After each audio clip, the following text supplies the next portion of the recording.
moving on to tips and traps, and let me grab Bob's question because this is where I'm coming in. Okay, so don't forget to put your saves grants in 70.1 or the corresponding box on the short.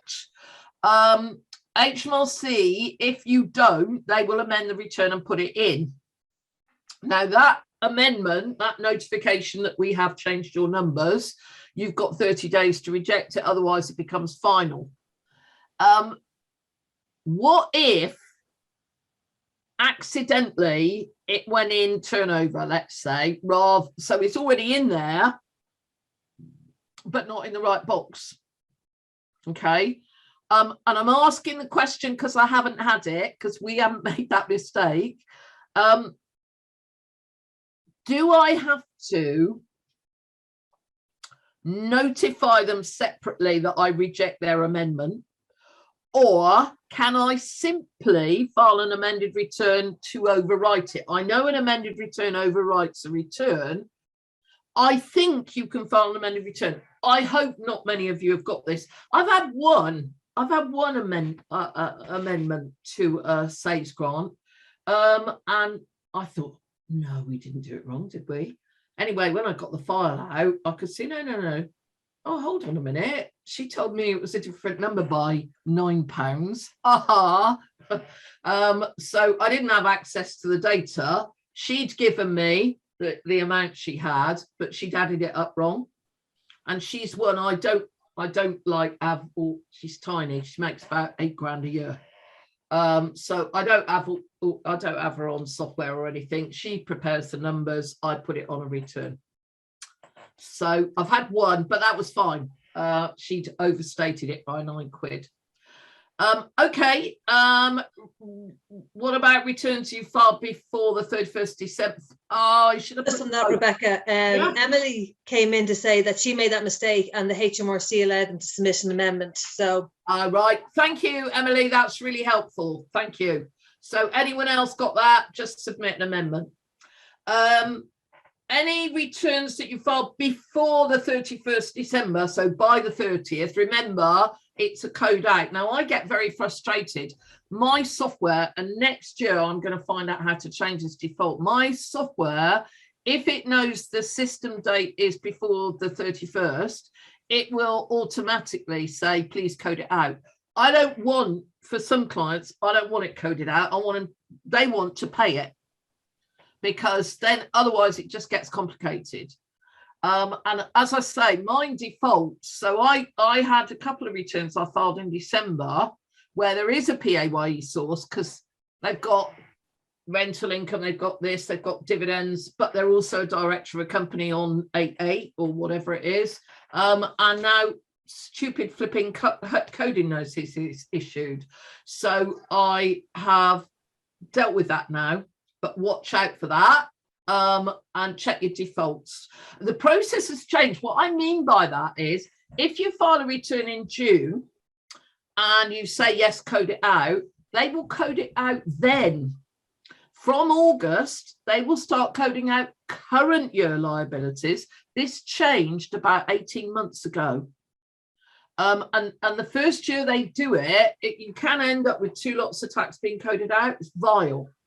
And, you know, generally speaking, unless it is someone only with a PAYE source who's had a different benefit in kind, so it wasn't coded, that's the only time I tend to go with coding out. So watch out on that one.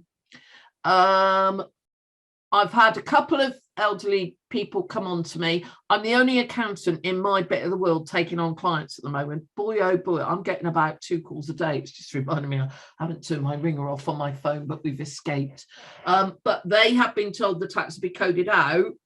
And then later on, it has transpired the PAYE source isn't sufficient. So they're then getting letters saying, oh, you've got to send us money. Oh, I don't understand, blah, blah, blah. So off I go in my mask, because most of them can't do internet or anything like that. So that one. Okay.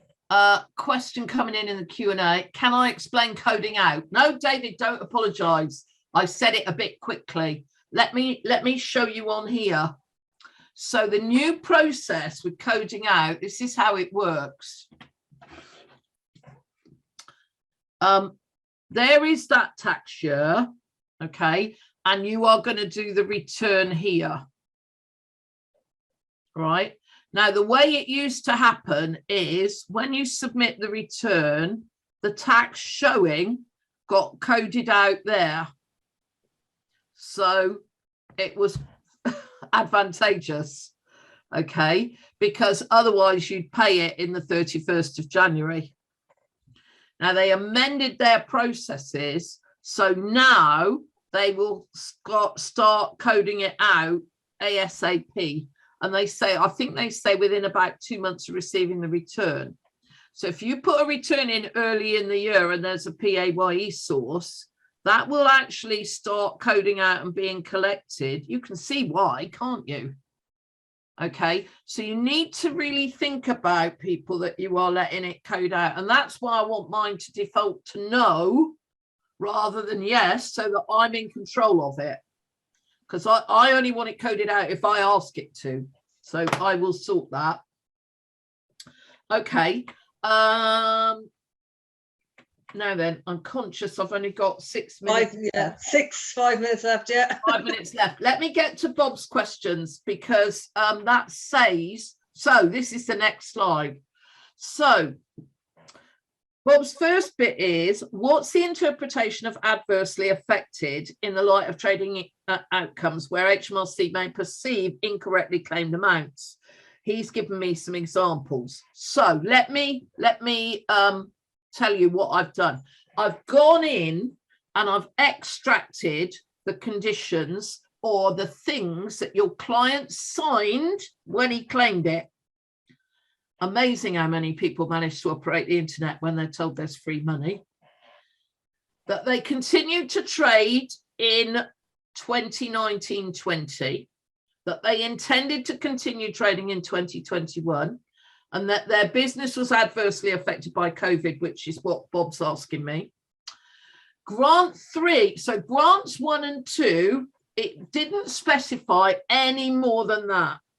So you can interpret it quite widely, like you had to buy PPE or obviously you lost business, but it will accept increased costs as well as reduced turnover. And it is obviously you are making a statement about your income for the year. Well, you don't know what's going to happen later in the year. So it might be later in the year, you get a massive eat out to help out boost and it isn't quite as bad as you thought. That's fine. That's fine. I'll focus in on that. Grant 3, you had to have reduced demand or reduced activity in that window. And you can download these slides. Okay, and you believe that reduced activity would significantly reduce trading profits for the whole accounting period. So, and then grant 4 and grant 5 have got their own conditions, but we're only dealing with these 3. Now, the important thing, Bob, is if when they claimed they made an incorrect statement, okay, at the day they claimed, then it's wrong. Otherwise, it's fine. So you weren't expecting Eat Out to help out. You claimed, and actually your profits are up. Not a problem. But obviously, our clients didn't ask us whether they should claim. They just went, oh, free money, where do I sign? So you might want to ask your clients to confirm that they met those conditions, or you might want to review the profit, and if it's up, you might want to go back and chat to your client about it. So trading outcomes don't appear to be affected, but client had costs not through the business, such as childcare. No, that's not allowable, but it's what they believe when they claimed, not what actually happened in the end. Okay, there is no retrospection on these. Satisfactory trading outcomes owing to cost cuts, capital spend delayed, investment in stock due to supply chain threats. Fine, not a problem. At the time, they had reduced, well, third one was reduced demand. The other two were adversely affected. And cost cutting to ameliorate that, not a problem. Reasonable evidence, what is expected as reasonable evidence? But they're not that likely to challenge it. And I think if you've got a year that's better, then you might want to talk to your client about it. But if it's down, you don't need to go there, right? But 4 and 5, I think we're going to have to work a bit harder next year.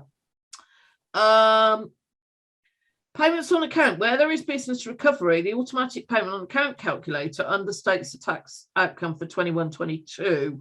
Right, so you're all right. What you do is 2021, that sets your payments on account. Even though your client's business has got better, that tax won't come due until January 23. You don't need to worry about that. The law says your payments on account are half of last year. What you might want to do is say to your client, look, your profits are down this year, so January 23 is going to be a big tax bill. So start thinking about that now, matey, and don't go on holiday with the money. Just hang on to it. Deadlines, it's all in the balance for me. One long-standing client just got in contact with me this weekend, for instance. They've had a hard year and we cannot say no. Yeah, so I've given you where we are with deadlines. Yeah, some have a tough year. Loads of people have got staff off or kids off, so they can't work with COVID. But, you know, gradually we're getting it under control. Last couple of points. Don't forget your working from home claims. Anyone who was an employee but is in self-assessment couldn't use the online claimer, so don't forget to raise that. I've just done that with a teacher. I've got a new teacher who's got a buy-to-let, so I've taken her on, and because my daughter's a teacher, I know about trade union fees. She's never claimed for them. They've never been coded out. She's never claimed for them, never been told. That with the working from home, those two was 120 quid in tax. So worth knowing about. You can look on List 3 online to see, but most of the teacher trade unions are on List 3. I think they all are. And of course, review your business use adjustment for cars and amount claimed for office use of home, because you might have someone who's only got like a few hours a week, but obviously during COVID, they were spending a lot more time working at home and weren't going into the office. So I've got a client who closed his office and just worked from home. So we've changed his working from home claim. We still have to pay his rent, but we've changed his working from home claim.